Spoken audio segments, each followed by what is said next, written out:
اعوذ باللہ من الشیطان الرجیم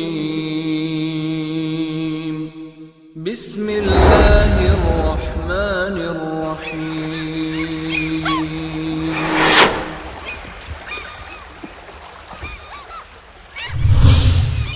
كنتم خير أمة أخرجت للناس تأمرون بالمعروف وتنهون عن المنكر وتؤمنون بالله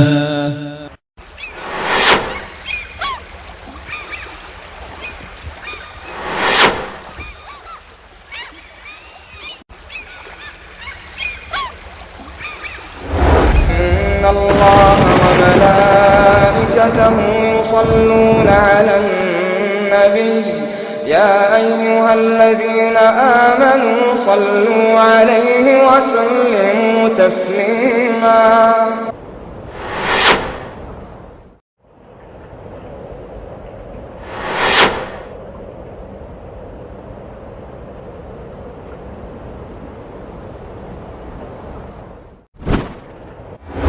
پھر آخر میں مکہ کے لوگوں نے ایک اور حربہ استعمال کیا کہ سودے بازی کے ساتھ ساتھ ابو طالب پر زور دیا۔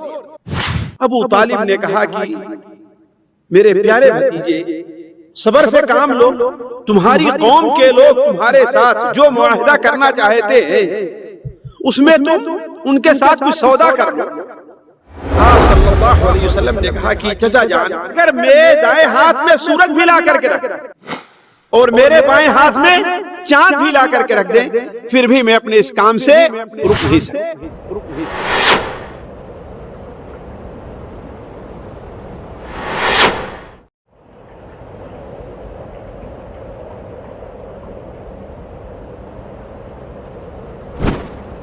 کہ چچا کے دامن شفقت کو جب ہٹتا ہوا پایا تو ہو کر آپ دیدہ ہادی برحق نے فرمایا، قسم اللہ کی سارا جہاں بھی ہو اگر دشمن، مجھے یہ فرض ادا کرنا ہے، اس سے ہٹ نہیں سکتا۔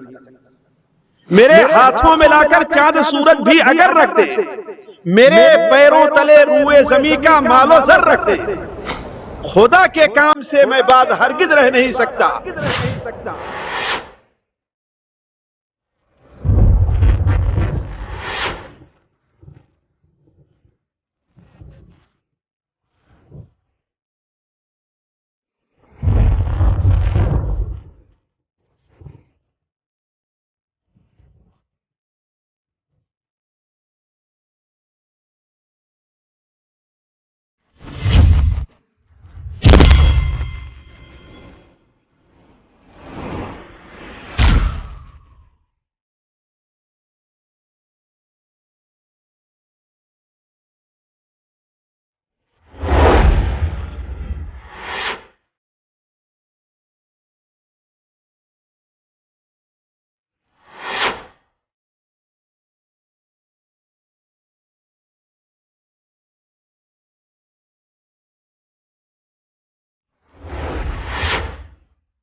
بسم اللہ الرحمن الرحیم، الحمدللہ رب العالمین والصلاة والسلام علی رسولہ الکریم، اما بعد۔ حاضرین مجلس، سیرت النبی صلی اللہ علیہ وسلم ما حقیقت و نصیحت کی یہ 7ویں قسط ابھی کچھ ہی دیر میں شروع ہونے جا رہی ہے۔ قبل اس سے کہ یہ کڑی شروع ہو، ہمارے ذہنوں میں وہ باتیں آنی چاہیے کہ اس سے قبل درس میں یا اس سے پہلے والی کڑی میں ہم نے تفصیل کے ساتھ یہ سنا تھا کہ اللہ کے رسول اکرم صلی اللہ علیہ وسلم جب دین اسلام کی دعوت دینا شروع کر دیتے ہیں، آپ صلی اللہ علیہ وسلم نے جب کلمہ توحید بلند کیا، مکہ کی گلیوں کے اندر، مکہ کی آبادی میں لوگوں تک اسلام کی دعوت کو پہنچانا شروع کر دیا، تو اس کا ری ایکشن کیسے کفار مکہ کے ساتھ تھا، اس کا رد عمل کفار مکہ نے کس طریقے سے دیا، آپ صلی اللہ علیہ وسلم کو روکنے کے لیے کیا کیا تدبیریں انہوں نے اختیار کی، تفصیل کے ساتھ ہم نے تدبیریں سنی تھی کہ اللہ کے رسول اکرم صلی اللہ علیہ وسلم کی دعوت توحید کو روکنے کے لیے کفار مکہ نے کبھی آپ کو لالچ دیا تو کبھی آپ کو ڈرایا،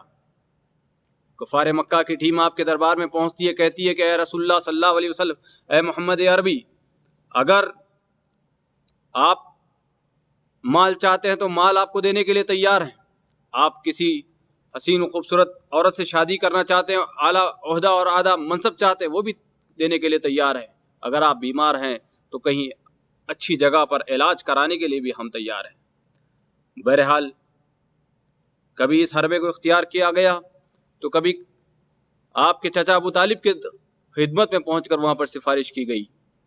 بہرحال کہیں غنڈہ گردی، تو کبھی آپ کو مجنون کہا گیا، کہیں آپ کو شاعر کہا گیا، ہر طریقے سے، ہر ممکن طریقے سے آپ صلی اللہ علیہ وسلم کو دعوت توحید کے کام سے روکنے کی مکمل کوشش کی گئی، حتیٰ کہ وہ دن بھی آیا جب آپ صلی اللہ علیہ وسلم کے جان لینے کا ارادہ کیا گیا، پلان بنا گیا، پورا منصوبہ بنایا گیا کہ آپ صلی اللہ علیہ وسلم کو آخرکار کس طریقے سے روکا جائے۔ تو لہذا ان بہت سارے کتنے ایسے اسباب تھے، 5-6 طریقے جو کفار مکہ نے اختیار کیے تھے اللہ کے رسول صلی اللہ علیہ وسلم کی بس کیا تھی؟ انہیں اللہ کے رسول صلی اللہ علیہ وسلم کی کسی اور چیز سے اعتراض نہیں تھا، کسی اور چیز سے انہیں تکلیف نہیں تھی، تکلیف تھی تو وہ صرف اور صرف دعوت اسلام کی تکلیف تھی کہ اسلام کی یہ دعوت بند ہو جائے، کلمہ توحید کی یہ دعوت بند ہو جائے، جس کے بدلے چاہے محمد جو لینا چاہے صلی اللہ علیہ وسلم لے لیں۔ لیکن آپ صلی اللہ علیہ وسلم کا ایک ہی جواب تھا ابو طالب کے سامنے کہ کہا کہ اگر ایک ہاتھ پر چاند اور ایک ہاتھ پر سورج رکھ دیں چچا جان، پھر بھی میں اس اسلام کی دعوت سے باز آنے والا نہیں ہوں۔ یہ آپ صلی اللہ علیہ وسلم کا رد عمل تھا۔ تو انشاءاللہ اور آگے چیزیں تحقیق کے ساتھ سنتے ہیں۔ میں بلا تاخیر فضیلت الشیخ استاد محترم مقصود حسن صاحب فیضی حفظہ اللہ سے گزارش کرتا ہوں کہ وہ تشریف لائیں اور 7ویں کڑی کا آغاز فرمائیں۔ السلام علیکم ورحمۃ اللہ۔ بسم اللہ الرحمن الرحیم، الحمد للہ رب العالمین، الرحمن الرحیم، مالک یوم الدین، ونشهد أن لا إله إلا الله، ونشهد أن سيدنا ومولانا محمدا عبده ورسوله أرسله إلى الناس كافة بشيرا ونذيرا، أما بعد فإن خير الحديث كتاب الله، وخير الهدي هدي محمد صلى الله عليه وسلم، وشر الأمور محدثاتها، وكل محدثة بدعة، وكل بدعة ضلالة، وكل ضلالة في النار۔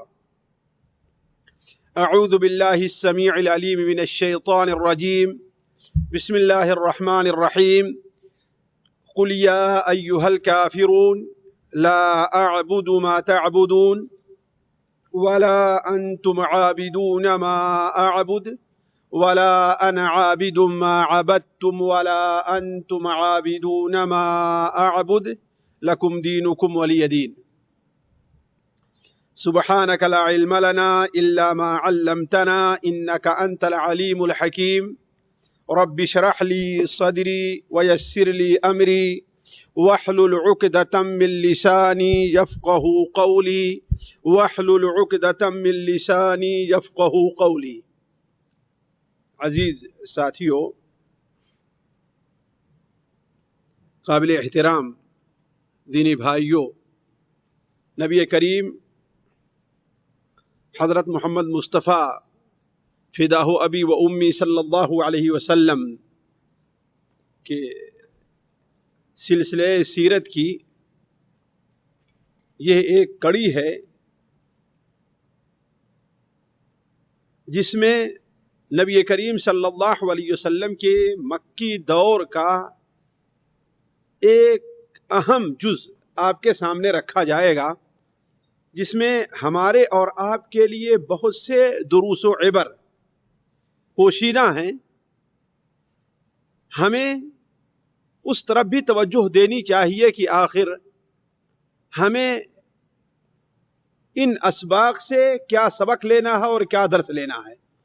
دیکھیے، بات پچھلے درس میں یہاں تک پہنچی تھی کہ مکہ کے مشرکین نے نبی کریم صلی اللہ علیہ وسلم اور آپ کے چچا ابو طالب، جو اگرچہ حالت کفر پر تھے لیکن اس کے باوجود نبی کریم صلی اللہ علیہ وسلم کے پورے معین اور پورے مددگار تھے کہ نبی کریم صلی اللہ علیہ وسلم اور آپ کے چچا کے ساتھ خصوصاً اور عموماً پورے بنو ہاشم اور بنو مطلب کے ساتھ ان لوگوں نے کیا سودے بازی کی ہے۔ پہلے تو انہوں نے آپ صلی اللہ علیہ وسلم کو مال دینے کا وعدہ کیا،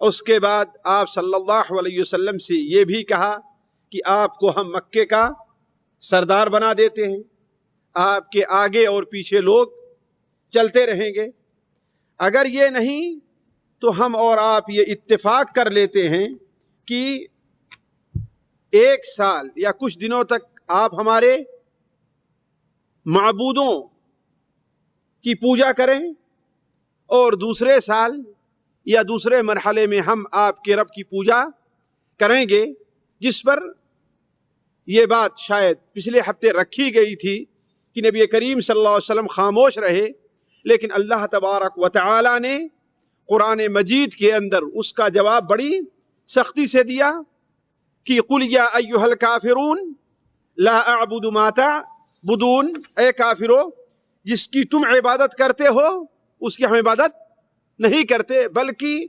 بسا اوقات یہ لہجہ بڑا سخت رہا ہے کہ اللہ تبارک و تعالی نے فرمایا قل افغیر اللہ تأمرونی اعبد ایھا الجاہلون، اے جاہلو، اے بے وقوفو، کیا تم یہ چاہتے ہو کہ ہم بھی اس کی عبادت کریں جس کی عبادت تم کرتے ہو؟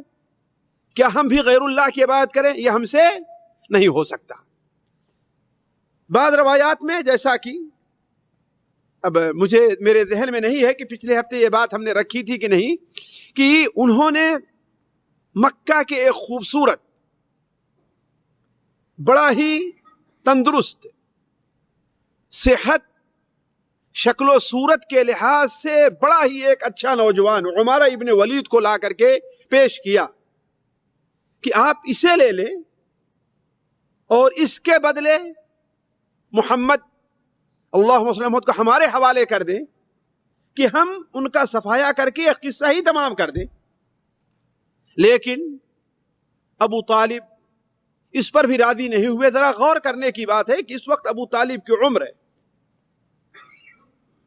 80 سے شاید بھی اوپر رہی ہو، یعنی بالکل بوڑھے ہو گئے تھے، اس کے باوجود نبی کریم صلی اللہ علیہ وسلم کی مدد کے لیے ان کی یہ ہمت۔ پھر آخر میں مکہ کے لوگوں نے ایک اور حربہ استعمال کیا کہ سودے بازی کے ساتھ ساتھ ابو طالب پر زور دیا، اور ان کا ایک وفد اکٹھا ہو کر کے ابو طالب کی خدمت میں آتا ہے اور کہتا ہے کہ تمہارے بھتیجے نے تو حد کر دی، ہمیں بیوقوف کہتا ہے، ہمارے باپ دادا کو بے عقلا کہتا ہے، ہمارے معبودوں کو برا بھلا کہتا ہے، اس سے آپ روکیں ورنہ آپ ہمارے ساتھ لڑائی کے لیے تیار ہو جائیں۔ ابو طالب ظاہر بات ہے اللہ کے رسول صلی اللہ علیہ وسلم کو سچا سمجھتے تھے، لیکن چونکہ مسلمان نہیں تھے اس لیے ایمانی قوت نہیں، بلکہ ان کے اندر خاندانی حمیت یہ بول رہی تھی۔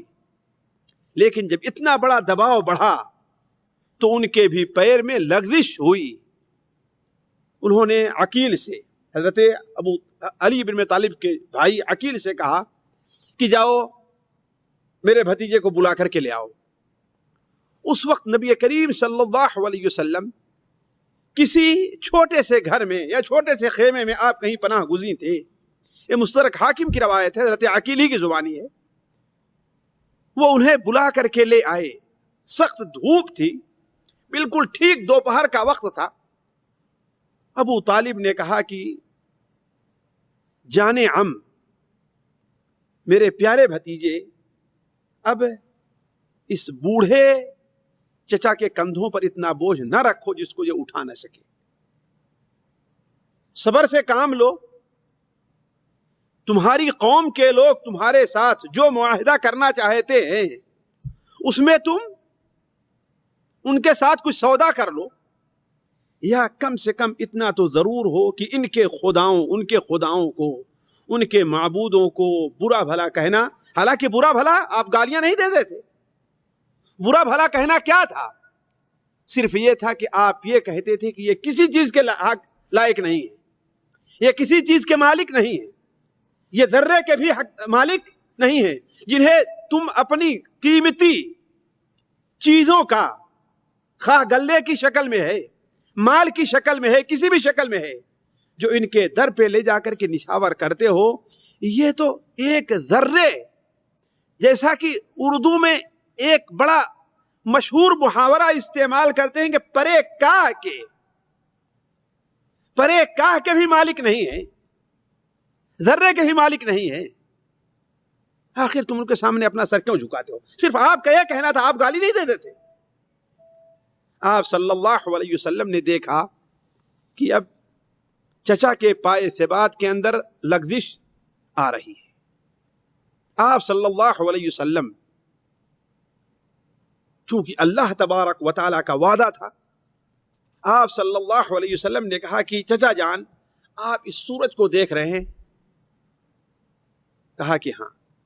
کہا جس طریقے سے آپ کی قوم کے لوگ, اگر میں ان سے مطالبہ کروں کہ اس سورج سے ایک ٹکڑا لا کر کے مجھے دے دیں,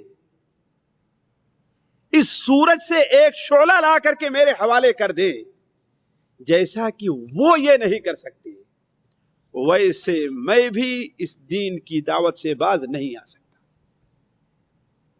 جس طریقے سے ان کے بس میں نہیں ہے کہ وہ سورج سے ایک شعلہ لا کر کے ہمیں دے دیں, ایسے ہی میرے بس میں نہیں ہے کہ میں ان اپنے دین کی دعوت کو بند کر دوں.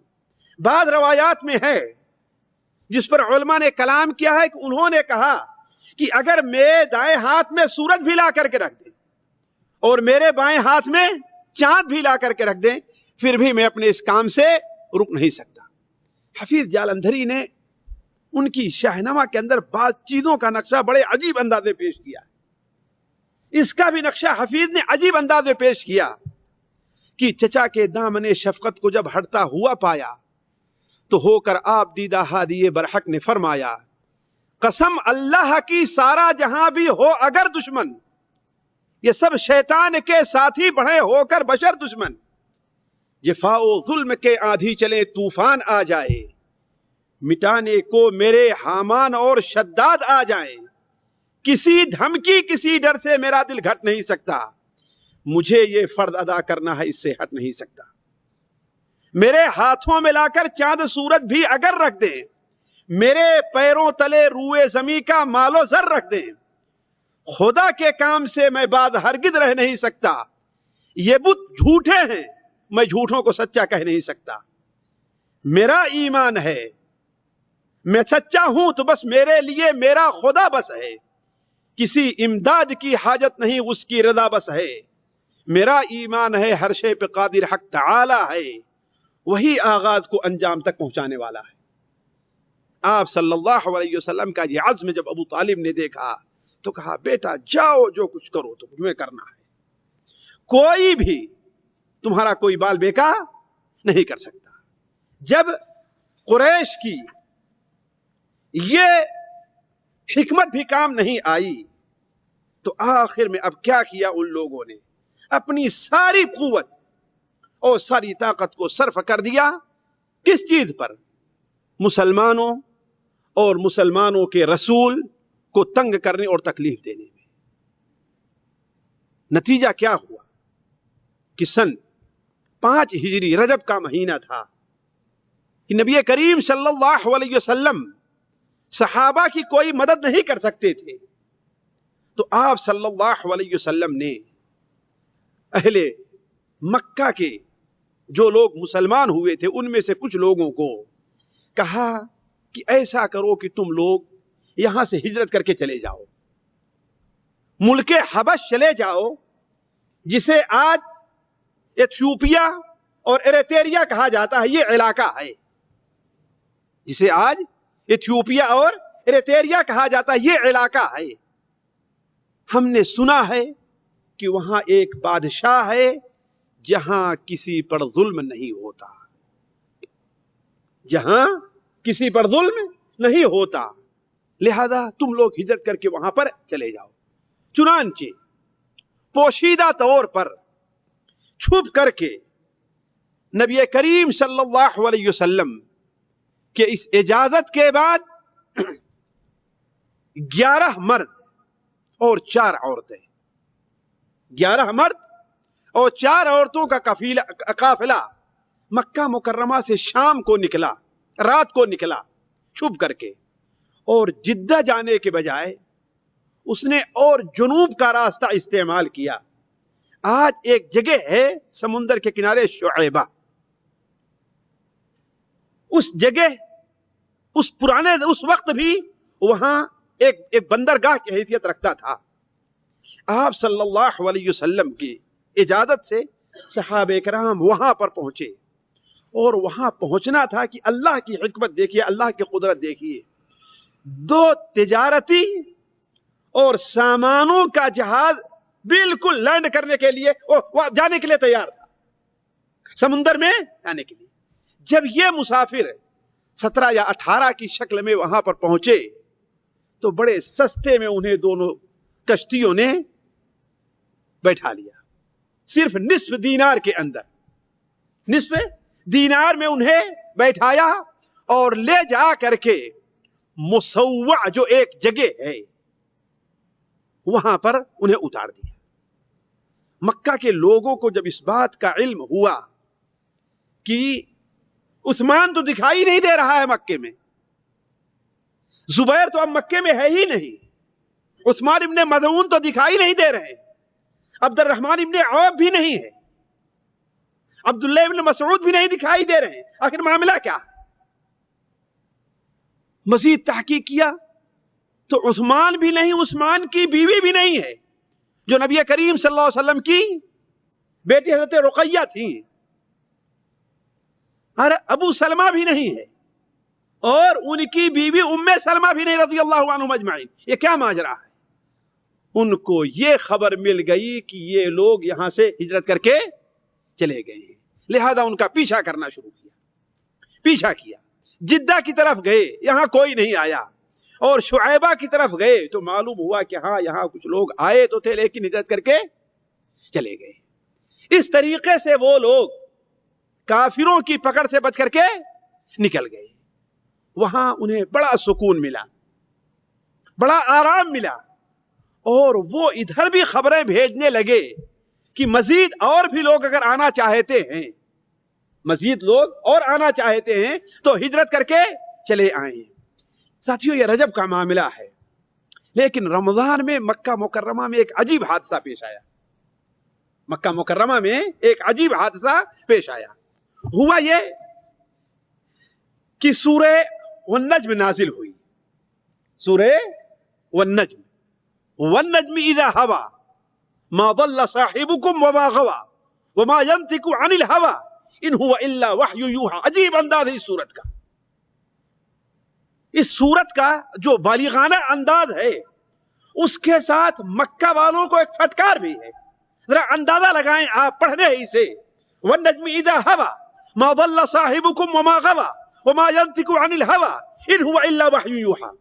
قسم ہے چاند کی، قسم ہے ستارے کی، جب وہ گرے، جب وہ ڈوبنے لگے، ما ضل صاحبكم وما غوا، تمہارا ساتھی نہ گمراہ ہے نہ راستہ بھٹکا ہوا ہے، وہ اپنی طرف سے کوئی بات نہیں کہتا یہاں تک کہ اس کی طرف کوئی وحی کی جائے، آخر تک۔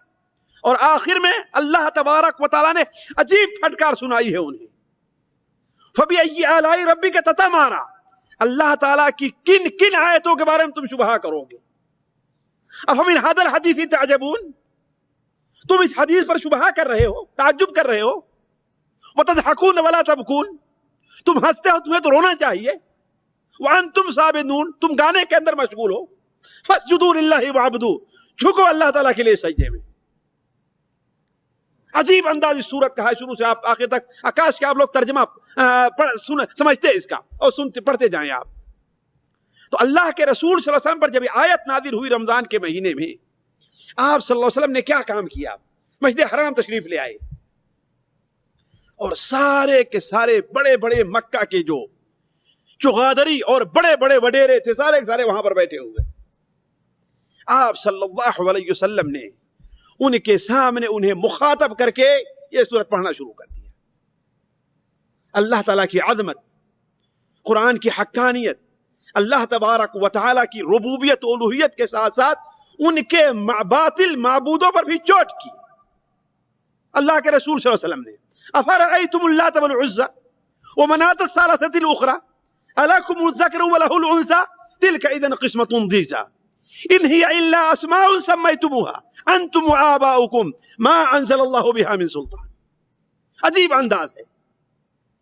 کیا تم دیکھتے ہو لات کو اور منات کو اور ایک آخری ذلیل منات کو بھی، لات اور عزا کو اور منات کو بھی؟ عجیب تمہارا معاملہ ہے. تم نے عزیز سے عزا بنا لیا، مؤنث عزیز کا. اللہ سے منان سے منات بنا لیا، مؤنث بنا لیا. تم اپنے لیے مرد پسند کرتے ہو، لڑکے پسند کرتے ہو، اور اللہ تعالیٰ کے لیے لڑکیاں پسند کرتے ہو. یہ کیا تماشا؟ عجیب صورت کا انداز ہے. آپ صلی اللہ علیہ وسلم آئے، پڑھنا شروع کر دیا. حالانکہ وہ لوگ قرآن پڑھنے سے لوگوں کو روکا کرتے تھے. وقال الذين كفروا لا تسمعوا لهذا القرآن والغوا فيه. کافروں نے کیا کہا؟ کیا کہتے ہیں کافر؟ اس قرآن کو سنو نہیں، بلکہ جہاں قرآن پڑھا جا رہا ہو وہاں پر شور شرابہ کرنا شروع کر دو. لیکن آپ صلی اللہ علیہ وسلم، ساتھیوں، نبی کریم صلی اللہ علیہ وسلم کے یہاں پر ایک عام قاری پڑھتا ہے تو ہم اور آپ، ہمارے یہاں پر کیسی کیفیت طاری ہو جاتی؟ ذرا سوچیں آپ. جبکہ لوگ سمجھتے ہی نہیں اس کے معنی اور مفہوم کو. چہ جائے کہ نبی کریم صلی اللہ علیہ وسلم پڑھ رہے ہوں اور ان لوگوں کے سامنے جو عربی کے فصاحت اور بلاغت سے اچھی طریقے سے واقف ہوں، ان کے اوپر اس کا کیا اثر ہوگا؟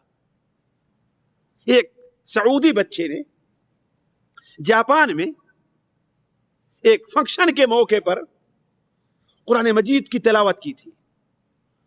اس پر ایک نامہ نگار عورت مسلسل قرآن تلاوت سن کر کے مسلمان ہو گئی. بھلا بتائیے، وہ معنی مفہوم کو نہیں جانتی تھی، صرف قرآن کا جو انداز ہے اس کو سن کر کے. تو چہ جائے کہ مکہ کے جو لوگ ہیں ان پر کتنا اثر ہوا ہوگا. تو چنانچہ ہوا یہ کہ آپ صلی اللہ علیہ وسلم جب پوری آیت، پوری سورت پڑھے اور آخر میں آپ نے یہ آیت پڑھی، فَاسْجُدُوا لِلَّهِ وَاعْبُدُوا، جھکو اللہ تعالیٰ کے لیے سجدے میں اور اللہ کی عبادت کرو. تو کہا اپنے اوپر مکہ کے مشرکین کو بھی قابو نہیں رہ گیا. آپ نے سجدہ کیا، مسلمانوں نے سجدہ کیا، اور ان میں سے بھی تقریباً ساروں نے سجدہ کر لیا. 2 آدمی کے بارے میں آتا ہے کہ انہوں نے سجدہ نہیں کیا تھا. 2 آدمی کے بارے میں، ایک امیہ، اس نے تکبر سے کام لیا، کہا کہ میں زمین پر اپنا سر رکھوں. ارے بدبخت، ان باطل معبود جن کے ہاتھ میں کچھ نہیں، ان کے سامنے تو سر جھکاتے ہو لیکن اللہ کے لیے نہیں. لیکن اس پر بھی اتنا اثر ہوا کہ اس نے زمین سے مٹی اٹھائی خانہ کعبہ کی اور اس کے اوپر اپنے پیشانی پر رکھ لیا، کہا کہ یہ میرا سجدہ ہے. اور دوسرے حضرت مطلب ابن ابی وداع رضی اللہ تعالی عنہ ہیں. وہ کہتے ہیں کہ میں اس مجلس میں موجود تھا. مسند احمد کی روایت ہے، میں اس مجلس میں موجود تھا جب آپ صلی اللہ علیہ وسلم نے اس سورت کی تلاوت کی ہے تو سارے لوگ سجدے میں گر گئے. لیکن ہم نے سجدہ نہیں کیا. ہم نے کہا میں سجدہ نہیں کروں گا. لیکن اس کے بعد جب اللہ تعالیٰ نے اسلام کی توفیق دی تو اس کا اثر یہ تھا، کسی سے بھی سن لیتے تھے، کہیں بھی سن لیتے تھے کہ سورت کی تلاوت کر رہا ہے تو فوراً سجدہ کر لیا کرتے تھے. تو عرض کرنے کا مقصد یہ معاملہ پیش آیا. مکہ کے بڑے بڑے سرداروں نے قرآن کے اعجاز سے اور قرآن کے اثر سے مرعوب ہو کر کے اور متاثر ہو کر کے سجدہ تو کر لیا.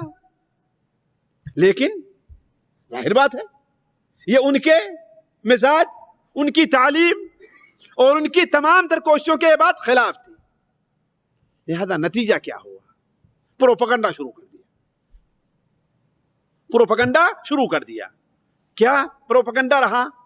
پروپیگنڈا یہ رہا کہ اب تو محمد، اللہم صلی علی محمد، یہ بھی ہمارے بتوں کا نام اپنے قرآن جس کہتے ہیں اللہ کے ہاں، اس کے اندر لینا شروع کر دیا. اس کے اندر لینا شروع کر دیا ہے. اور بعض روایات سے پتہ چلتا ہے، بعض علماء اسے قبول کرتے ہیں، بعض قبول نہیں کرتے، کہ یہ خبر حبشہ کے لوگوں تک پہنچی کہ مکہ کے لوگ تو مسلمان ہو گئے. مکہ کے لوگ مسلمان ہو گئے. اور ہو سکتا ہے کہ مکہ کے ان مشرکین نے یہ خبر جھوٹی وہاں پر پہنچائی ہو، یہ خبر جھوٹی پہنچائی ہو.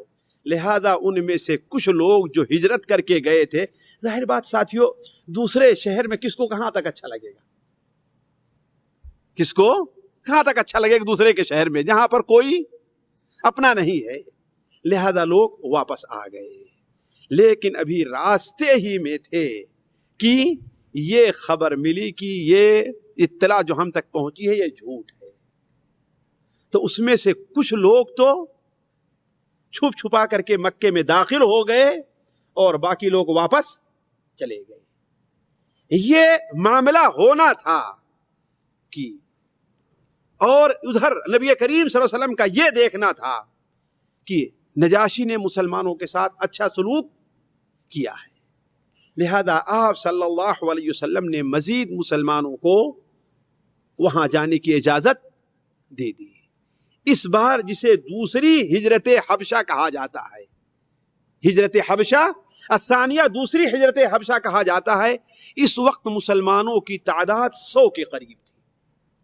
مسلمانوں کی تعداد 100 کے قریب تھی.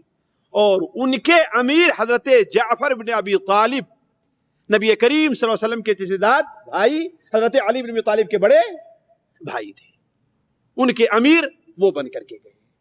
ان میں تقریباً 80 مرد تھے، 80 مرد تھے اور 19 یا 21 عورتیں تھیں. یہ لوگ بھی ہجرت کر کے وہاں پر چلے گئے. ساتھیوں، اگر صرف یہ واقعہ جو ہجرت کا سیرت کی کتابوں میں ہے وہی بیان کرتا رہوں تو آج کا درس اسی میں ختم ہو جائے گا. لیکن میں اس کی تفصیل میں نہیں جانتا، صرف یہ اختصار کے ساتھ.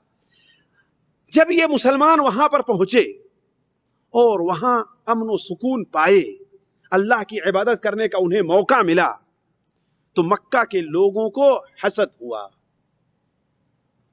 غصے میں آئے، غیرت آئی.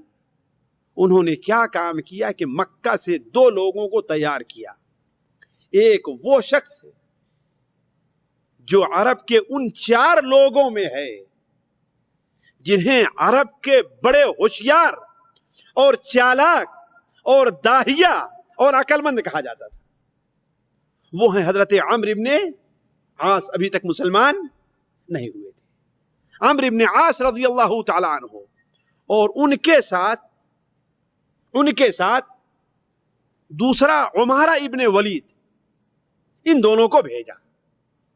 یہ لوگ مکے سے بہترین قسم کا چمڑا جو شام کی طرف سے لاتے تھے، یہ لوگ تجارتی طور پر اور دوسری طرف لے جایا کرتے تھے بیچنے کے لیے.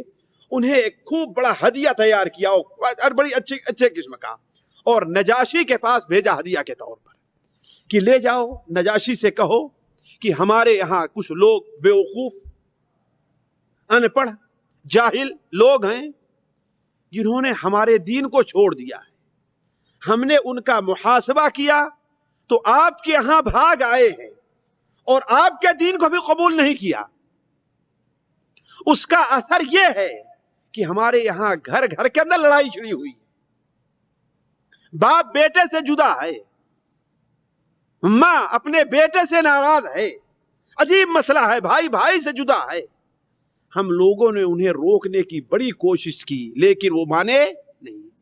وہ آپ کے ہاں آ کر کے پناہ لیے ہوئے ہیں، آپ انہیں ہمارے ساتھ بھیج دیں تاکہ ہم ان کے ساتھ نپٹیں، اور ہم جس مصیبت کے اندر مبتلا ہیں آپ لوگ اس مصیبت کے شکار نہ ہوں۔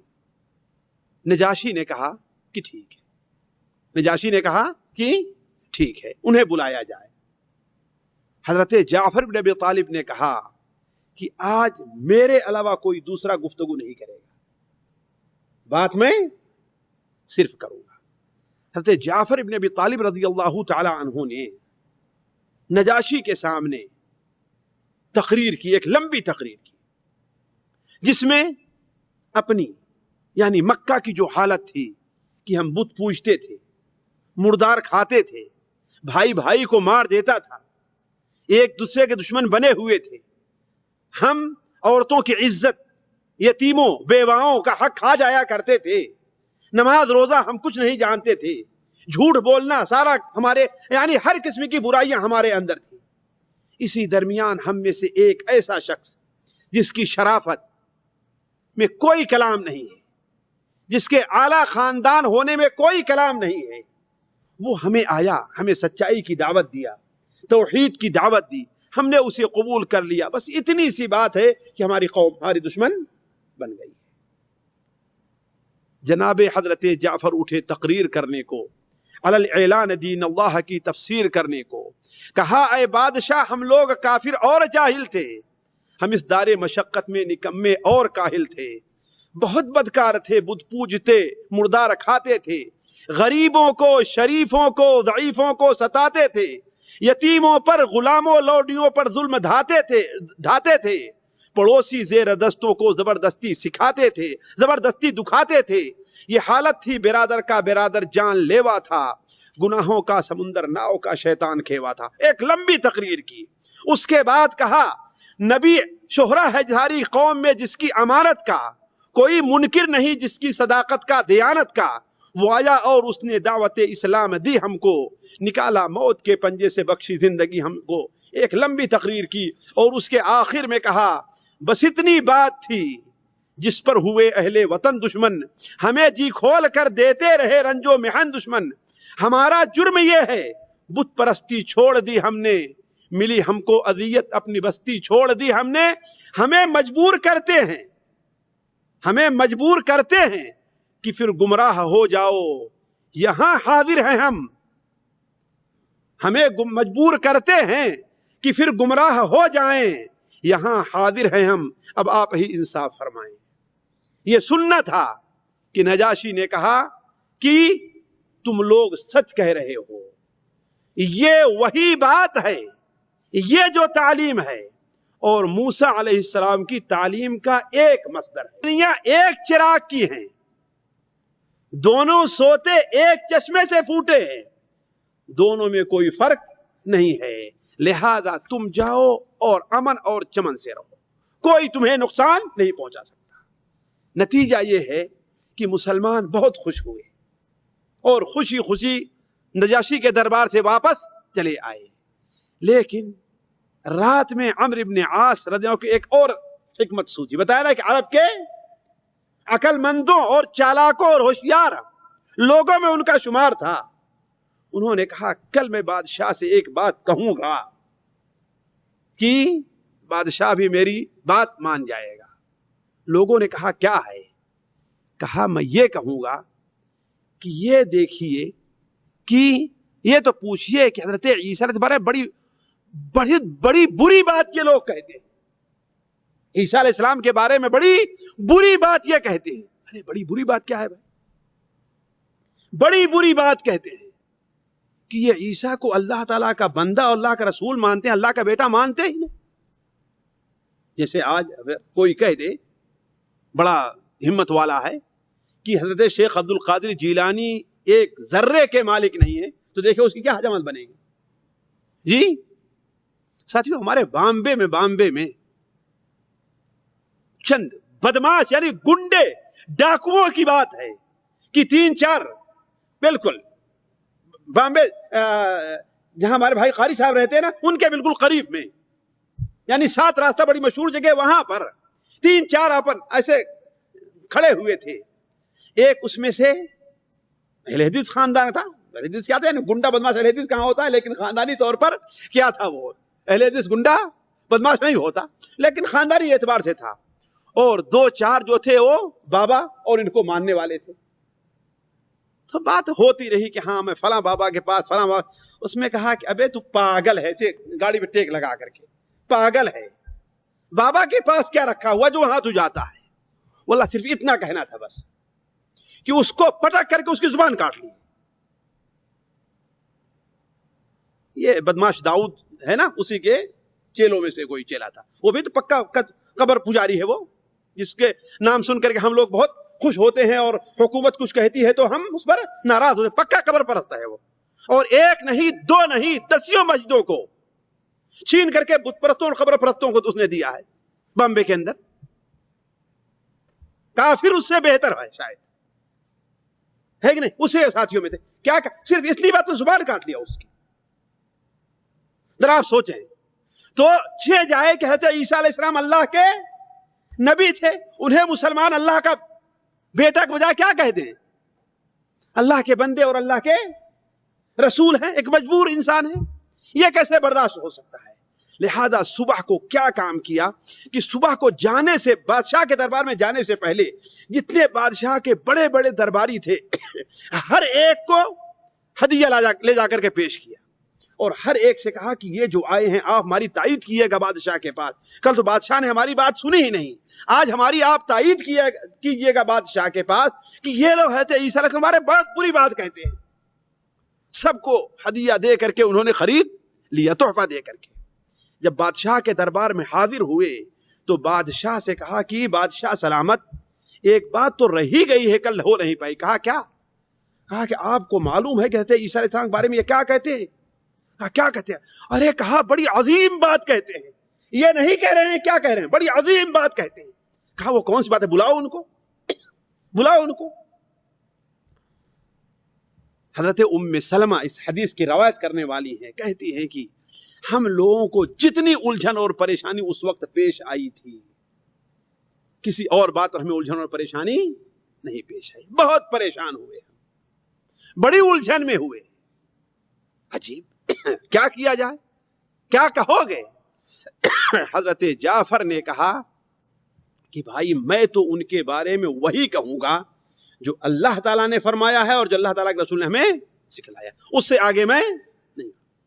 ہوگا جو ہوگا. ایک جگہ سزائیں جھیلتے رہے، مصیبتیں جھیلتے رہے، بہت ہو گئے، یہاں سے میں بھگا دیجیے گا اور کیا ہوگا. لیکن وہی ہم کہیں گے جو اللہ اور اس کے رسول کا فرمان ہے اس سلسلے میں. چنانچہ نجاشی نے بلایا اور بلانے کے بعد کہا عیسیٰ ابن مریم کے بارے میں تم لوگ کیا کہتے ہو؟ انہوں نے کہا کہ عیسیٰ ابن مریم، سورہ مریم کے اندر جو بیان ہے نا، کہا وہ اللہ تعالیٰ کے بندے اور اس کے رسول ہیں. وہی ہم کہتے ہیں جو اللہ تعالیٰ نے کہا اور ہمارے رسول نے کہا ہے. مریم کو اللہ تبارک و تعالیٰ نے بغیر شوہر کے عیسیٰ جیسے بیٹا دیا ہے، اور عیسیٰ علیہ السلام مریم کے ایک لوتے بیٹے ہیں، ان سے پہلے کوئی اولاد ان کو نہیں تھی. نجاشی نے جب یہ بات سنی، نیچے سے ایک تنکا اٹھایا اور کہا عیسیٰ کی جتنی حقیقت ہے اس سے اتنا بھی کم انہوں نے نہیں بیان کیا. جتنی حقیقت عیسیٰ علیہ السلام کے ہے، یہ کہنا تھا کہ اس کے درباری کیا ہوئے؟ بفر گئے. کہا کہ تم لوگ بفرو یا نہ بفرو، چیخو یا نہ چیخو، حضرت عیسیٰ کی حقیقت یہی ہے. جاؤ تم لوگ اس گھر کو اپنا گھر سمجھو. اگر کوئی آدمی تمہیں تکلیف دیتا ہے اسے اس کی دگنی سزا دی جائے گی. تم اپنی مرضی سے یہاں سے جانا چاہو تو جاؤ، تمہیں یہاں سے کوئی لے جا نہیں سکتا ہے. اس طریقے سے مسلمانوں کو بڑا سکون اور اطمینان مل گیا.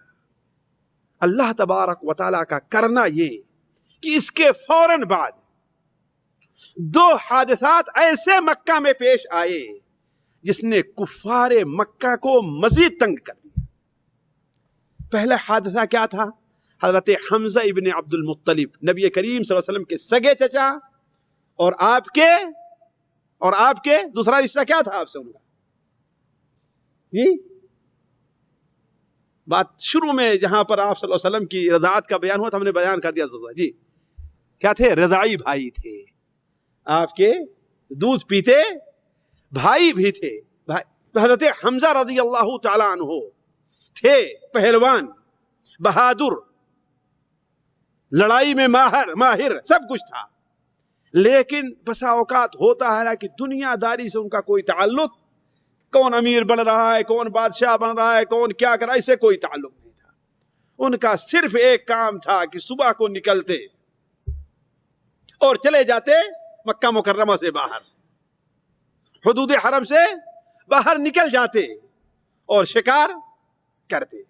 شام کو جب آتے تو سب سے پہلے مسجد حرام میں جہاں کافروں کی، کفار کی مجلس بیٹھی رہتی ہے، آج ایسے کیا، آج ایسا ہم نے شکار کا پیچھا کیا، آج ہم نے ایسا شکار کیا اور یہ کیا، اس کے بعد جاتے بیت اللہ کا طواف کرتے اور اپنے گھر چلے جاتے، اپنے گھر چلے جاتے۔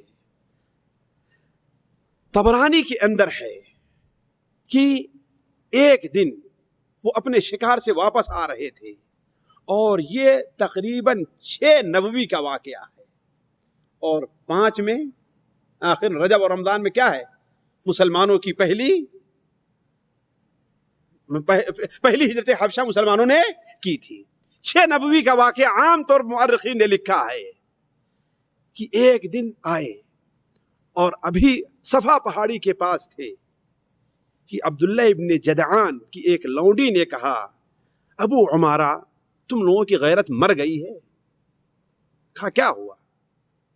کہا آج تمہارے بھتیجے کو ابو جہل نے بہت تنگ کیا ہے، ابو جہل نے آج تمہارے بھتیجے کو بڑا تنگ کیا ہے۔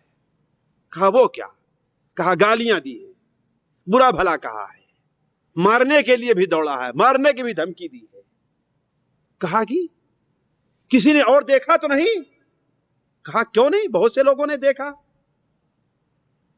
حضرت حمزہ رضی اللہ تعالی عنہ اگرچہ مسلمان نہیں ہوئے تھے، لیکن خاندانی طور پر ایک غیرت تھی، ایک حمیت تھی، ایک جذبہ تھا۔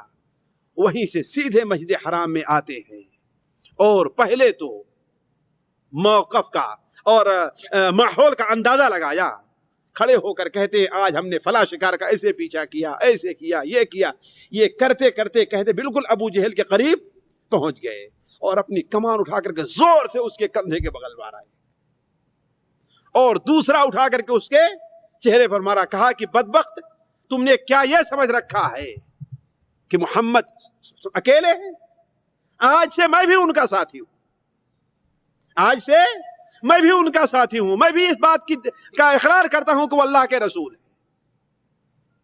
یہاں تک بنو مخزوم کے لوگ اٹھ کھڑے ہوئے، قریب تھا کہ خانے کعبہ میں آپس میں لڑائی ہو جائے، لیکن ابو جہل نے کہا کہ ابو عمارہ کو جانے دو، فعلاً ہم نے آج اس کے بھتیجے کے ساتھ برا سلوک کیا ہے۔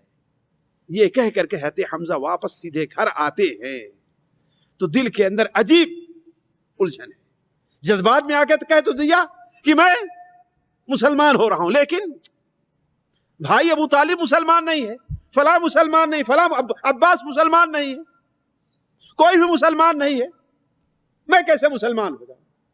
حضرت حمزہ رات بھر یہی الجھن رہی۔ شیطان کہتا کہ نہیں، پھر جاؤ اپنے اسلام سے۔ دل کے اندر سے ایک آواز اٹھتی رہی، اسلام پر باقی رہو۔ آپ صلی اللہ علیہ وسلم کی خدمت میں گئے اور اپنا معاملہ عرض کیا تو آپ صلی اللہ علیہ وسلم نے کہا کہ چچا جان یہ دین حق ہے، اسے قبول کر لیجئے۔ چنانچہ وہیں پر وہ مسلمان، اس سے مسلمانوں کو ایک بڑی قوت ملی۔ اور دوسرا حادثہ یہ پیش آیا کہ بھی چند ہی دن گزرے تھے کہ مکہ کے اندر عجیب صورتحال پیدا ہوئی، یعنی قریب تھا کہ بنو ہاشم اور بنو مطلب سے دوسرے قبیلے والے لڑ کھڑے ہوں۔ مکے کی گلیوں میں ہی نہیں بلکہ خود خانے کعبہ مسجد حرام کے اندر خون کی ندیاں بہ جائیں۔ عجیب ایسا ماحول پیدا ہو گیا تھا۔ کیوں؟ اس لیے کہ مکہ کے لوگ بہت تکلیفیں دینا شروع کیے، اور بنو ہاشم اور بنو مطلب اس جذبات میں آ گئے کہ نہیں، ہمیں محمد، دوسرے لوگ پرواہ نہیں تھی، لیکن محمد اللہم صلی اللہ علیہ وسلم ان کے ضرور دفاع کرنا ہے۔ اچانک حضرت عمر فاروق رضی اللہ تعالیٰ عنہ اٹھتے ہیں کہ آخر اس کا فیصلہ ہونا چاہیے۔ جانتے کہ حضرت عمر فاروق رضی اللہ تعالیٰ پر دو دور آئے ہیں، اور دونوں دور عجیب ہیں۔ ایک دور اسلام سے پہلے کا ہے، ایک دور اسلام سے بعد کا ہے۔ جو دور ان کا ہے واللہ کسی اور صحابی کے بارے میں نہیں ملتا، یعنی اسلام سے پہلے اس قدر سخت دل، اس قدر پتھر دل تھے کہ ان کے بارے میں تصور بھی نہیں کرتے تھے لوگ کہ یہ مسلمان ہو جائے گا، اور مسلمان ہو جانے کے بعد واللہ اس قدر نرم دل ہو جائیں کہ راستے میں جا رہے ہیں، ایک بوڑھی عورت کہتی ہے کہ عمر، حالانکہ امیر المومنین ہے، بوڑھی عورت کہتی ہے کہ عمر، میں اس وقت کو بھی جانتی ہوں جب مکے میں فلاں جگہ جہاں دنگل لگتی تھی اور سوق عکاظ میں تم کشتیاں لڑا کرتے تھے، اور آج بھی میں دیکھ رہی ہوں تم خلیفۃ المسلمین بن کے ادھر دیکھنا، مسلمانوں کے ساتھ بھلائی کے ساتھ پیش آنا۔ اور عمر فاروق ہیں کہ سر نیچے کر کے سن رہے ہیں، بوڑھی عورت کا کوئی جواب نہیں دے رہے، کوئی جواب نہیں۔ تو دو مرحلہ ان کے اوپر جو رہا ہے عجیب رہا ہے۔ اس کے ایک واقعے سے آپ سنیے، جب مسلمان ہجرت کر کے جا رہے تھے، ایک صحیح واقعہ ہے، مسلمان ہجرت کر کے جا رہا تھا، علامہ البانی اسے صحیح تبانی کے اندر موجود ہے کہ ایک صحابیہ جو پہلی ہجرت کر کے گئی تھی، عامر ابن عبداللہ ایک صحابی ہیں، یا عامر ابن ربیعہ، اور ان کی بیوی لیلہ بنت ابی حتمہ ہیں، لیلہ بنت ابی حتمہ ہیں۔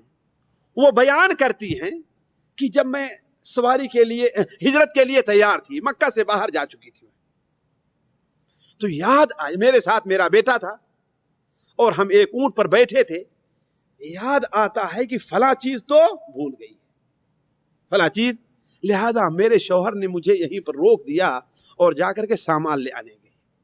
اتنے میں دیکھتی ہوں کہ ادھر سے حضرت عمر رضی اللہ تعالیٰ عنہ آ رہے ہیں۔ کون آ رہا ہے؟ عمر۔ کہا کہ عمر نے ہمیں بہت تنگ کر کے رکھا تھا، ذرا دیکھیں، ان سے کوئی خاندانی علاقہ نہیں تھا۔ کہتی ہے کہ سب سے سخت مکے میں ہمارے اوپر کون تھے؟ عمر تھے ہمارے بارے میں، جانتے ہیں؟ صحیح بخاری شریف میں ہے، ان کے بہنوئی حضرت سعید ابن زید کہتے ہیں کہ اسلام لانے سے پہلے مجھے اور اپنی بہن کو عمر رسیوں میں باندھ کر کے سزائیں دیا کرتے تھے۔ تو صرف اپنے بہن بہنوئی کو نہیں بلکہ دوسرے لوگ بھی۔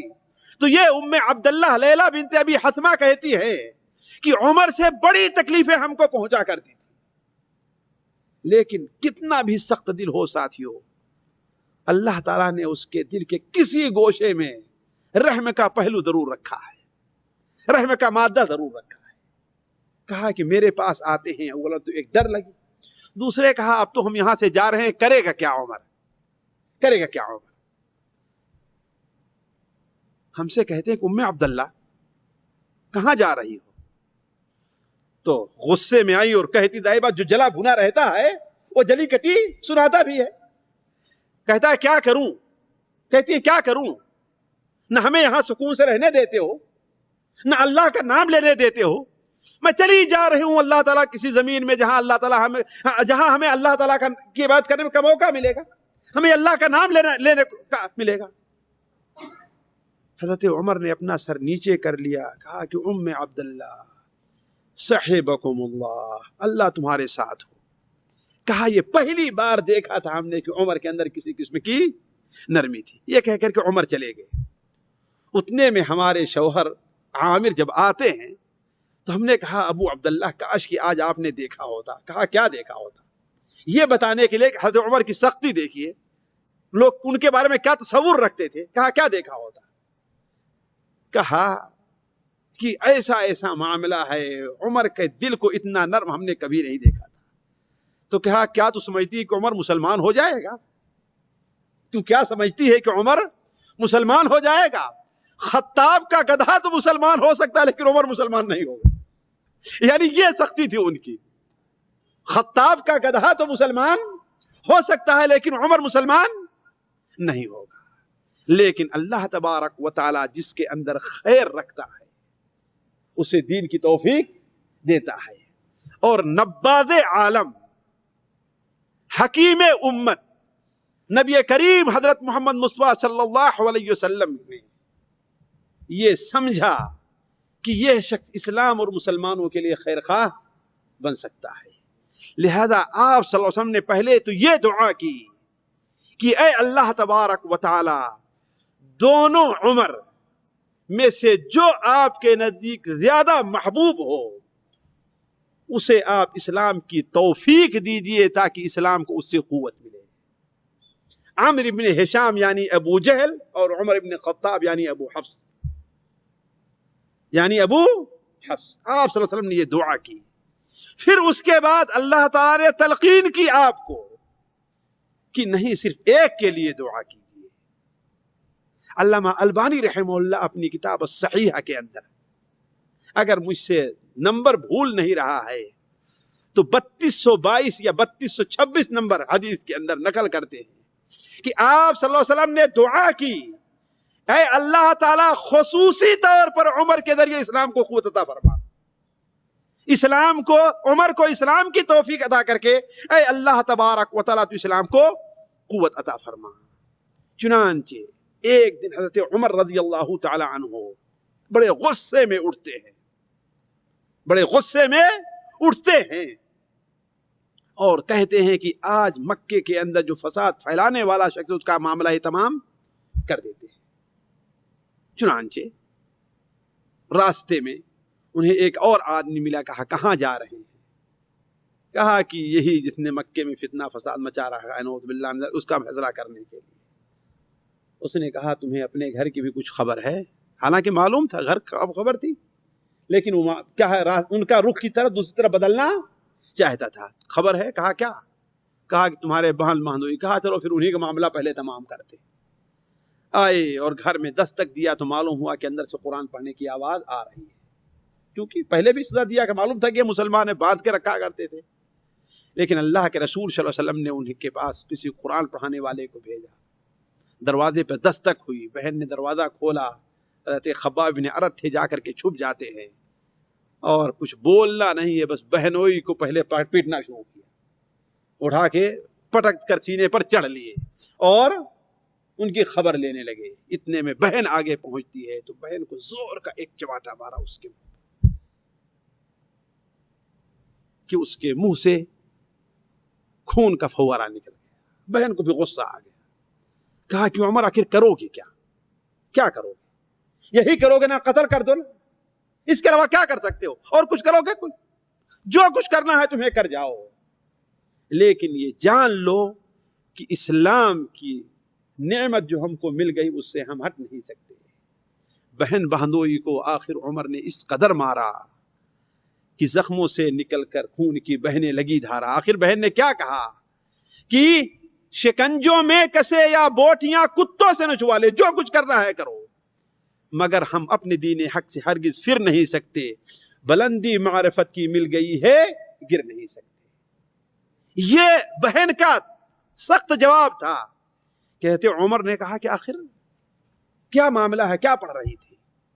اس پر بھی بہن نے ایک اور طرح دی, کہا کہ تم مشرک ہو, اسے اپنے ہاتھ سے چھو نہیں سکتے.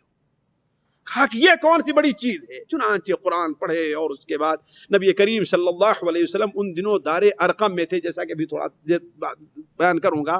وہاں پہنچ کر کے حضرت عمر رضی اللہ تعالی عنہ مسلمان ہو گئے. اور مسلمان ہونا تھا کہ نبی کریم صلی اللہ علیہ وسلم کی مجلس ہی میں لوگوں نے اتنی زور کا نعرہ مارا, اتنی زور کا اللہ اکبر, کہ پوری صفا پہاڑی گونج گئی. یہ ہونا تھا کہ اسی مجلس میں کھڑے ہو کر کہتے ہیں کہ اے اللہ کے رسول صلی اللہ علیہ وسلم, جن جن مجلسوں میں, جس جس محفل میں ہم نے دین کے خلاف کوئی بات کہی تھی، اب وہ کوئی مجلس نہیں چھوڑوں گا، کوئی محفل نہیں چھوڑوں گا کہ وہاں جا کر کے میں اپنے دین کا اعلان نہیں کرتا۔ اس سلسلے میں روایات مختلف ہیں، دو قسم کی ہیں۔ پہلی روایت تو یہ ہے کہ حضرت عمر رضی اللہ عنہ اسی وقت اٹھتے ہیں اور سیدھے آتے ہیں مسجد حرام میں، مسجد حرام میں آتے ہیں اور تمام مکہ کے لوگوں کو سنا کر کے، اس لیے کہ جو لوگ اسلام لاتے تھے عام طور اپنے اسلام کو چھپائے رکھتے تھے، تمام لوگوں کے سامنے مسجد میں آ کر کے اعلان کرتے ہیں کہ اشہد ان لا الہ الا اللہ وان محمدا عبدہ ورسولہ۔ یہ کہنا تھا کہ جو لوگ وہاں پر موجود تھے سارے ان کے اوپر پل پڑتے ہیں۔ یہ واقعہ ان کے بیٹے عبداللہ بیان کرتے ہیں، پل پڑتے ہیں ان کے اوپر، ایک مار رہا ہے، دوسرا پیر کھینچ رہا ہے، اور اکیلے اللہ کا بندہ اکیلے سب سے بھڑ رہا ہے اور کہہ رہا ہے کہ ابھی ہم تھوڑے ہیں، اگر 4-6 آدمی اور ہو گئے ہوتے تو یا تو مکے میں ہم رہتے یا تم لوگ رہتے۔ ظاہر بات اکیلے ہیں، اور وہ 10 کے اکیلے آدمی 10 کا مقابلہ کیسے کر سکتا ہے؟ جب تھک گئے اور سارے لوگ ان کے اوپر حملہ کر رہے تھے، اتنے میں ان کے والد، ان کے ماموں عاص بن وائل آتے ہیں اور کہتے ہیں بیوقوفو تم یہ کیا کر رہے ہو؟ کیا سمجھتے ہو کہ بنو عدی تمہیں چھوڑ دیں گے؟ تو لوگوں نے ان کو چھوڑا ہے۔ عرض کرنے کا مقصد کہ حضرت عمر رضی اللہ تعالیٰ عنہ نے نہ یہ صرف پوری مجلس میں اعلان کیا، بلکہ اس سے فائدہ ایک فائدہ ہوا کہ اب تک اللہ کے رسول صلی اللہ علیہ وسلم کے علاوہ کوئی بھی مسلمان مسجد حرام میں نماز نہیں پڑھ سکتا تھا۔ اور آپ صلی اللہ علیہ وسلم پڑھتے تو آپ لوگوں نے پچھلی مجلس میں سنا ہو کیسے ان کو تکلیفیں دیا کرتے تھے، کبھی لا کر کے اجڑی ڈال دیا، کبھی آپ کو مارنے کھڑے ہو گئے، کبھی آپ کا گلا گھونٹنے لگے، ان کے علاوہ کوئی مسلمان۔ لیکن حضرت عمر جب مسلمان ہو گئے ہیں تو انہوں نے لڑائیاں کی ہے، مار پیٹ کی ہے، بھگایا ہے، اور مسلمانوں کو لے آ کر کے وہاں پر کیا کیا ہے؟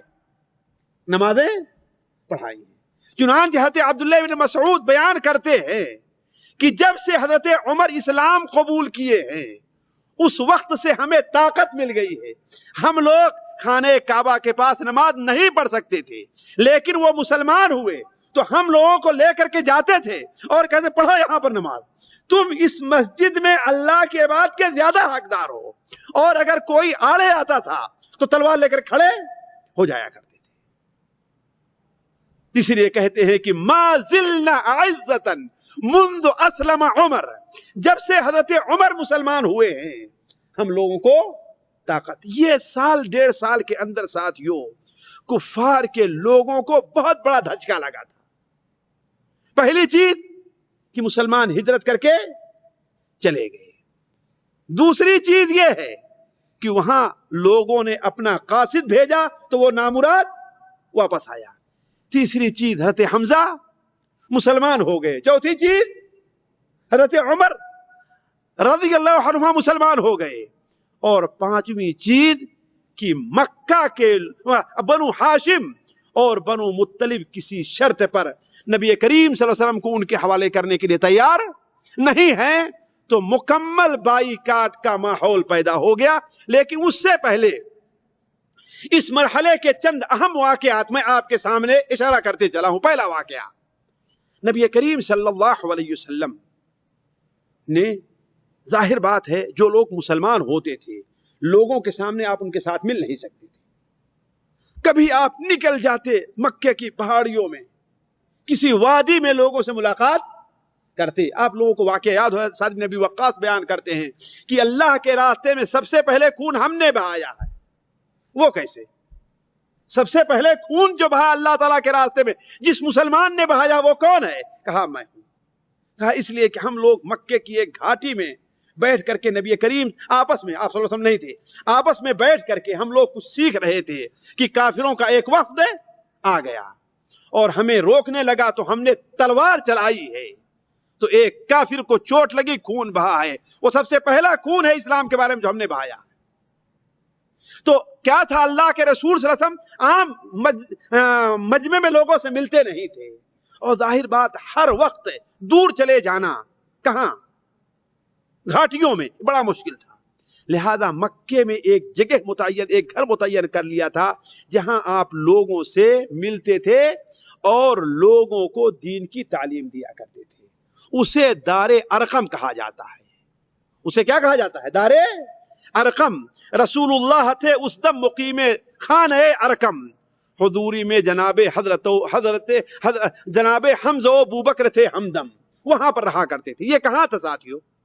آج بالضبط اس جگہ کی تعیین تو مشکل ہے، اس لیے جانتے ہیں مکہ اور خانہ کعبہ کے ارد گرد تمام چیزیں بدل گئی ہیں، لیکن اگر آپ صفا پہاڑی کو اپنے پیچھے رکھیں اور جو قصر ملکی ہے اس کو اپنے بائیں آنکھ کی طرف رکھیں اور آپ کا رخ جو ہے اس طرف ہو، تو وہیں جہاں جاتا ہے گویا کی وہ جو راستہ بنا ہے نیچے آنے کے لیے، صفا پہاڑی کے دامن میں یہیں پر ایک گھر تھا، دار ارقم۔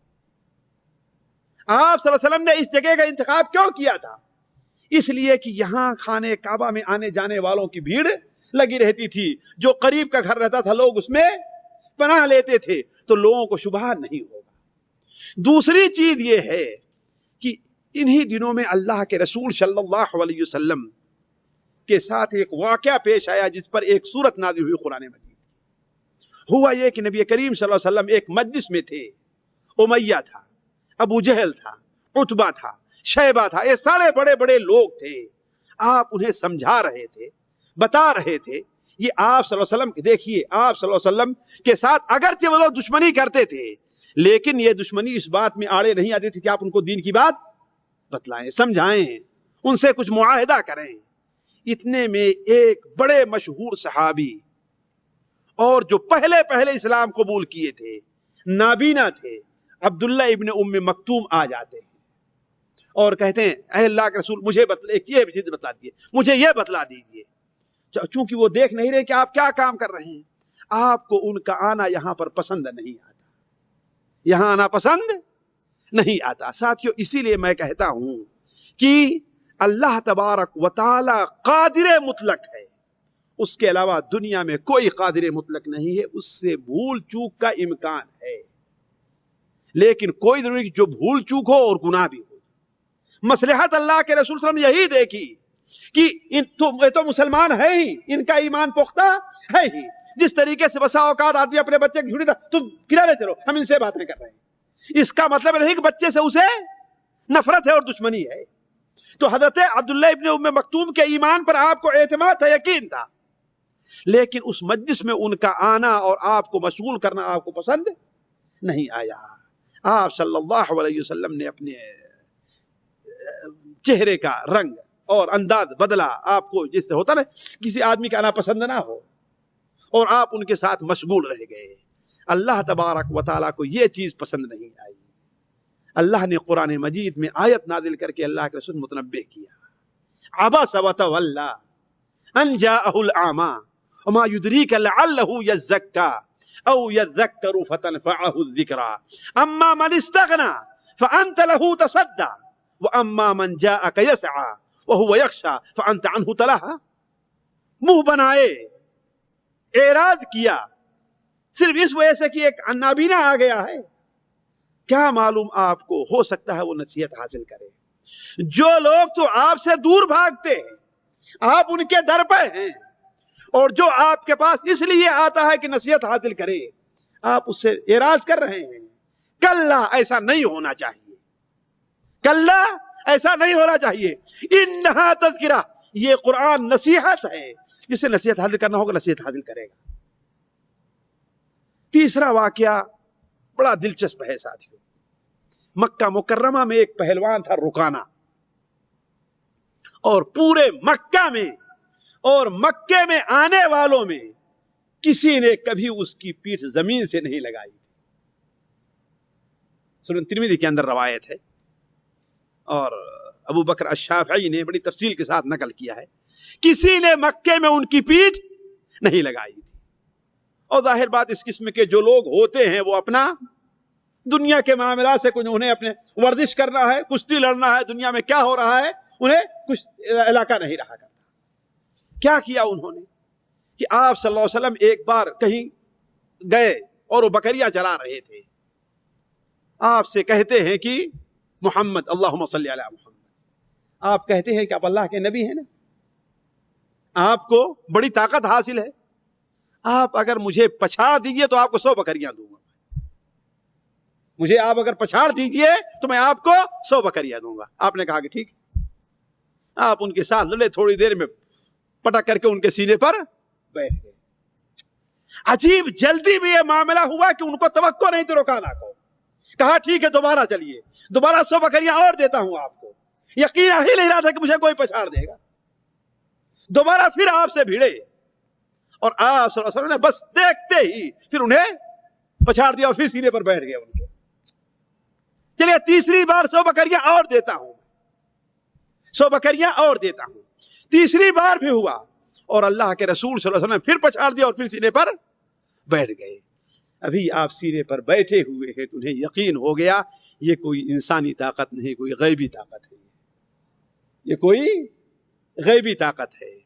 وہ کہتے ہیں کہ محمد اللہم صلی علی محمد، آج تک کسی نے میری پیٹھ کو زمین سے لگایا نہیں، جانتے پہلوانوں کی یہی کشتی ہوتی نا، جس کی پیٹھ زمین سے لگ جائے وہ ہار جاتا ہے، میری پیٹھ کو کسی نے زمین سے لگایا نہیں ہے، لیکن آپ ہیں کہ آپ نے لگا دیا ہے۔ میں اس بات کی گواہی دیتا ہوں کہ آپ اللہ کے رسول ہیں، مسلمان ہو گئے۔ کہا اگر یہ بات ہے تو میں تمہاری 300 بکریاں بھی واپس کرتا ہوں، لے جاؤ، مجھے بکریوں کی ضرورت نہیں ہے۔ آپ نے ان کی 300 بکریوں کو بھی واپس کر دیا۔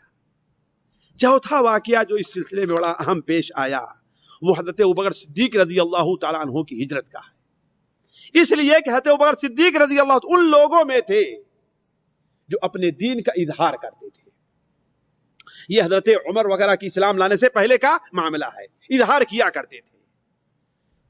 لیکن مکہ کے لوگ جانتے ہیں، پچھلی بار مجلس بیان ہوا کیسے ان کو تکلیف دیا کرتے تھے، ایک بار اس قدر مارا تھا ان کو کہ آپ کے ان کی بیٹی بیان کرتی ہیں کہ اگر ان کے بالوں کو سے چھوا جاتا تھا تو ہاتھ میں آ جایا کرتا، اتنی تکلیفیں دی تھی ان کو، اتنا مارا تھا، یہاں تک کہ خطرہ ہو گیا تھا کہ بنو عدی کے بنو تیم کے لوگ، بنو تیم کے لوگ ابھی لڑائیاں چھیڑ دیں گے کہ ان کے ایک آدمی کو قتل کر دیا گیا، لیکن اللہ تعالیٰ نے شفا دی۔ تو انہوں نے اللہ کے رسول صلی اللہ علیہ وسلم سے اجازت چاہی کہ مجھے ہجرت کی اجازت دے دیجیے، جیسے دوسرے مسلمان گئے ہیں، آپ نے اجازت دے دی۔ وہ مکے سے نکلے اور یمن کی طرف برق غیمات تک پہنچے، جو 600 کلومیٹر ہے تقریباً۔ کتنا؟ 600 کلومیٹر ہے۔ وہاں پر ایک کافر ابن دغنہ آپ سے ملتا ہے اور کہتا ابو بکر کہاں جا رہے ہو؟ کہا چلا جا رہا ہوں اللہ تعالیٰ کی سرزمین میں، جہاں اللہ تعالیٰ جگہ دے گا، جہاں اللہ کی بات کرنے کا موقع ملے گا، مکہ کے لوگ مجھے اللہ کی بات کرنے نہیں دیتے۔ کہا کہ ابو بکر مثلک لا یخرج ولا یخرج، آپ جیسا آدمی نہ کسی شہر سے نکالا جاتا ہے اور نہ کسی شہر سے خود نکل کر کے جاتا ہے۔ کیوں؟ بالکل بعین ہی وہی صفات آپ کی گنائی جو حضرت خدیجہ نبی کریم صلی اللہ علیہ وسلم کی صفاتیں گنائی تھی۔ آپ سچ بولتے ہیں، غریبوں کی مدد کرتے ہیں، مصیبت کے وقت میں لوگوں کے کام آتے ہیں، آپ کیسے جائیں گے؟ چلیے میں اپنی ذمہ داری پر آپ کو واپس لے چل رہا ہوں۔ 600 کلومیٹر واپس لے کر کے آئے، اس وقت 600 کلومیٹر جانتے ہیں کتنا رہوگا، واپس لے کر کے آئے اور مکہ کے لوگوں سے کہا کہ ابو بکر جیسا شخص، اسے ہم نے امان دیا ہے، وہ ہمارے امان میں ہے، وہ جیسا شخص نہ اب کسی شہر سے نکلتا ہے اور نہ نکالا جاتا ہے۔ چنانچہ ان لوگوں نے کہا یہ بات صحیح ہے، لیکن انہیں کہیے کہ قرآن پڑھا کریں تو آہستہ پڑھا کریں۔ حضرت ابوبکر صدیق نے کچھ دنوں تک تو یہ اس بات کا التزام کیا، لیکن اس کے بعد اپنے گھر کے سامنے ایک چبوترا بنایا، اس پر بیٹھ کر کے کھڑے ہو کر کے نماز پڑھتے تھے، قرآن پڑھتے تھے، اور جب قرآن پڑھتے تھے تو بڑے رقیق القلب تھے۔ آپ نے بیان فرمایا ہے کہ ارحم امتی بے امتی ابی بکر، میری امت پر سب سے زیادہ رحمت کرنے والا میرا امتی کون ہے؟ ابو بکر ہیں، بڑے رحمت دل تھے، لہذا وہ قرآن پڑھتے تھے تو روتے تھے، تو کافروں کی عورتیں اور بچے جمع ہو جاتے تھے، سنتے رہتے تھے۔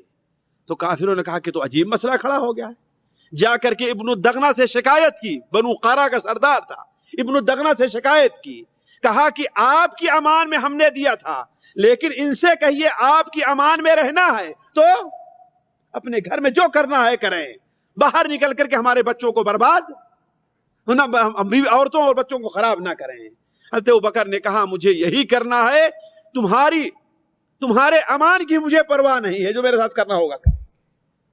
اس درمیان میں یہ واقعات پیش آئے ساتھیوں۔ اس کے بعد مکمل بائیکاٹ کا مرحلہ پیش آیا، جسے میں اب یہیں پر چھوڑ کر کے، اس لیے تھوڑا سا موضوع لمبا ہوگا، میں چند باتیں اس سلسلے میں یہ بیان کرتا ہوں کہ آج کے درس میں فائدہ کیا ہوا۔ پھر انشاءاللہ یہ درس جب رمضان کے بعد شروع ہوگا تو وہاں سے رکھیں گے جہاں سے سلسلہ مکمل بائیکاٹ کا ہوا تھا۔ دیکھیے صحابہ کرام کی فضیلت ان واقعات سے صاف ظاہر ہے۔ کیوں؟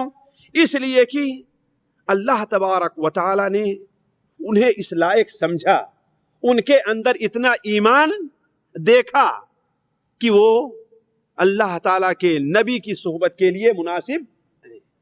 دوسری بات، اس وقت کے مسلمانوں کی ایمان کا ذرا اندازہ لگائیں کہ ہر قسم کی تکلیفوں کے باوجود اسلام پر اڑے رہے، کافر نو ہر قسم کی تکلیف دیا، لیکن دو چیزوں میں سے کسی پر کامیاب نہیں ہوئے ساتھیوں۔ ایک تو یہ کہ کسی کو دین سے پھیر نہیں سکے تکلیف دے کر کے،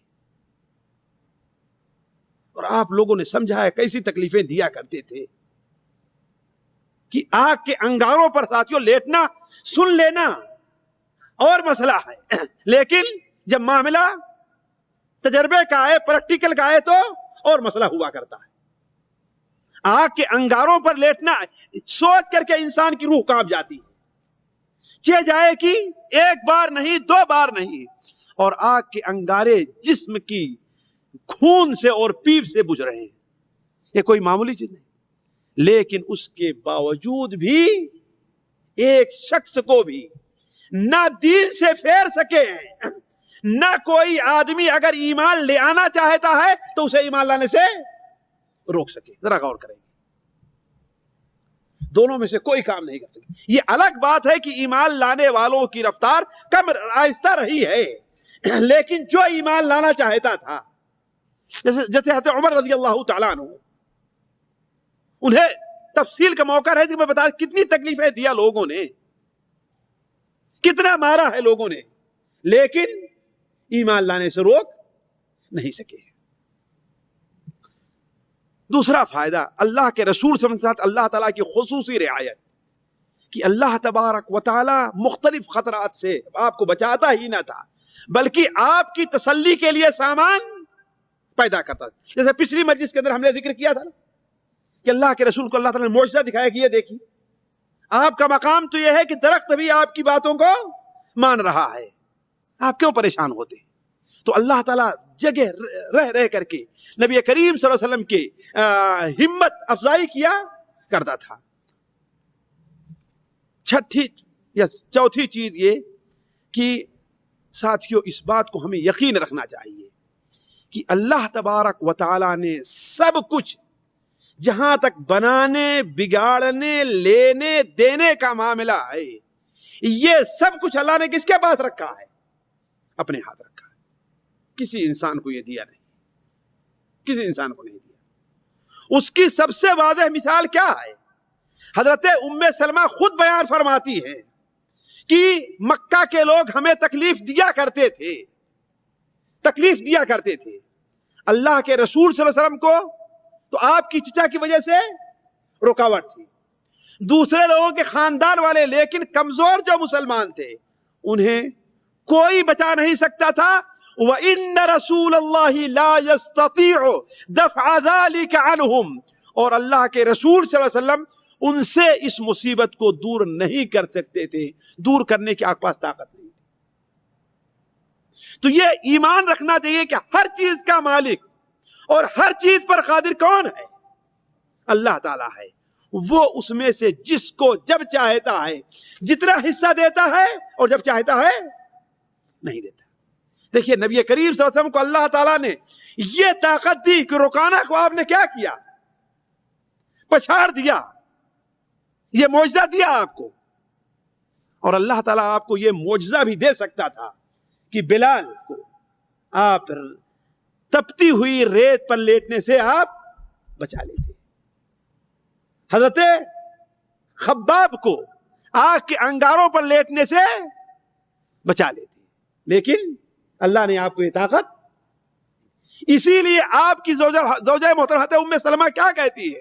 وَإِنَّ رَسُولَ اللَّهِ صلی اللہ علیہ وسلم لَا يَسْتَطِيعُ دَفْعَ ذَلِكَ عَنْهُ، اور اللہ کے رسول صلی اللہ علیہ وسلم اس مصیبت کو لوگوں سے دور کرنے کی طاقت نہیں رکھتے تھے۔ اسی طریقے سے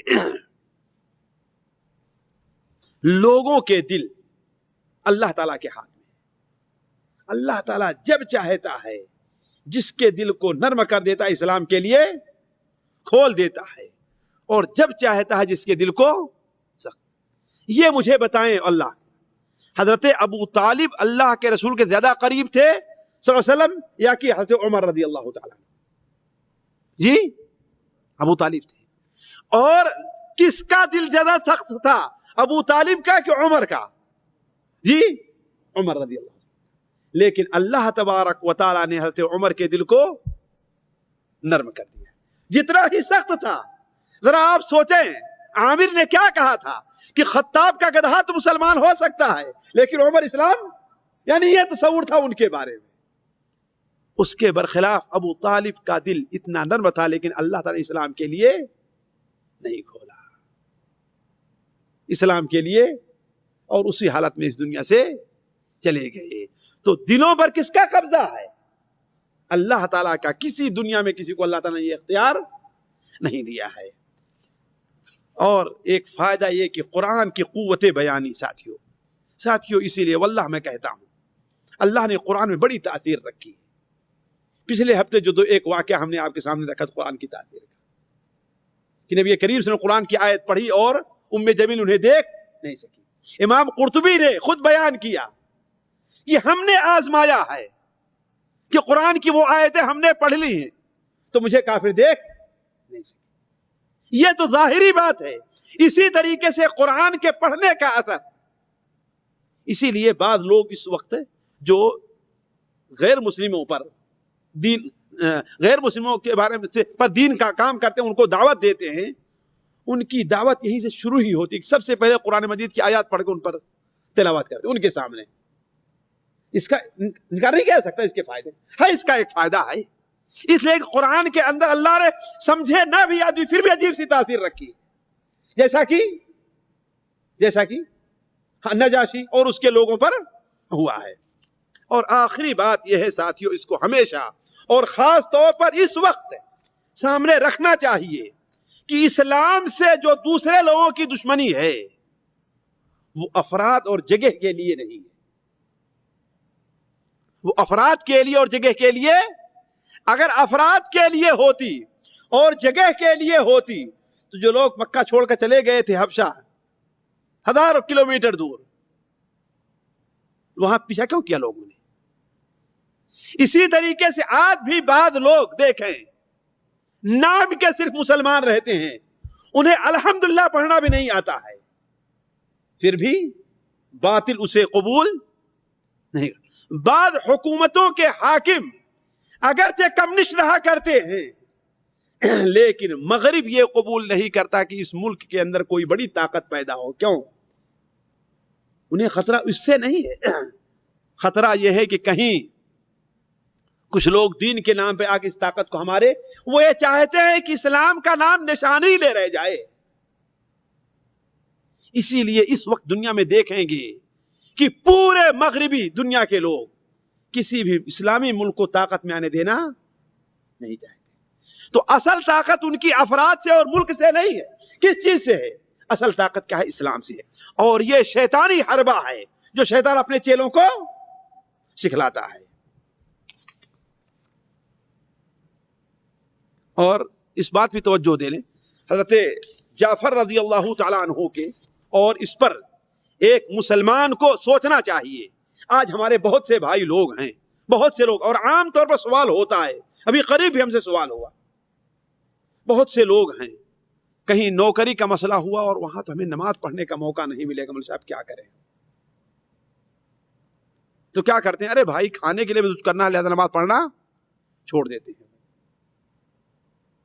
لیکن اس وقت کے مسلمانوں کی قوت دیکھیے، نجاشی کے دربار میں یہ عادت تھی، یہ وہاں پر اس کا یہ آداب ملحوظ رکھا جاتا تھا کہ جو کوئی بھی جاتا تھا وہ سجدہ کس کو کرتا تھا؟ نجاشی کو، نجاشی کو سجدہ کرتا تھا، سلام کرنے کا طریقہ یہ تھا۔ لیکن حضرت جعفر نے جب داخل ہوئے اور مسلمان تو نجاشی کو سجدہ نہیں کیا۔ نجاشی نے کہا کہ یہ کیوں؟ کہا کہ ہمارا نبی جو دین لے کر کے آیا ہے اس میں سجدہ صرف اللہ تعالیٰ کے لیے جائز ہے، کسی اور کے لیے جائز نہیں ہے۔ سجدہ کرنا یعنی ذرا سوچے، مجبوری کی حالت میں تھے، پریشانی کی حالت میں گئے، لیکن پھر بھی دین کے اوپر عمل کرنے کے اندر انہوں نے کوئی۔ اسی طریقے سے جب ان سے عیسیٰ ابن مریم کے بارے میں پوچھا جانے لگا تو انہوں نے کیا کہا کہ ہم وہی کچھ کہیں گے جو ہمیں اللہ اور اس کے رسول نے۔ لہذا مسلمان کو یہ سوچنا چاہیے، اور اللہ تعالیٰ اس کے لیے بہترین راستہ نکالا۔ لہذا اگر مسلمان بھی یہ سوچ لے ساتھیوں کہ ہاں اسے یہ دین کا کام کرنا ہے، کسی بھی حالت میں کرنا ہے، تو اللہ تعالیٰ اس کے لیے راستے پیدا کر دیتا ہے۔ وَمَن يَتَّقِ اللَّهَ يَجْعَل لَّهُ مَخْرَجًا، جو اللہ تعالیٰ سے ڈرتا ہے اللہ تعالیٰ اس کے لیے راستے نکال دیتا ہے۔ اللہ تعالیٰ سے دعا ہے کہ اللہ تبارک و تعالیٰ ہمیں اور آپ کو نبی کریم صلی اللہ علیہ وسلم کی سنت پر عمل کرنے کی توفیق عطا فرمائے۔ اللہ تعالیٰ ہمارے اور آپ کے دل میں نبی کریم صلی اللہ علیہ وسلم کی محبت، آپ کی سیرت سے محبت، آپ کی سنت سے محبت ہمارے اور آپ کے دل میں ڈالے اور اس پر عمل کرنے کی توفیق عطا فرمائے۔ ساتھیوں، ہمارا آپ کا یہاں پر جمع ہونا قبول کرے۔ اللہ تعالیٰ سے دعا ہے کہ جس طریقے سے رمضان سے پہلے تک ہماری آپ کی یہ مجلس چلتی رہی ہے، رمضان کے بعد بھی جب شروع ہو تو یہ مجلس ہماری اور آپ کی اسی طریقے سے چلے۔ سبحانک اللہم و بحمدک، اشہد ان لا الہ الا انت، استغفرک و اتوب الیک۔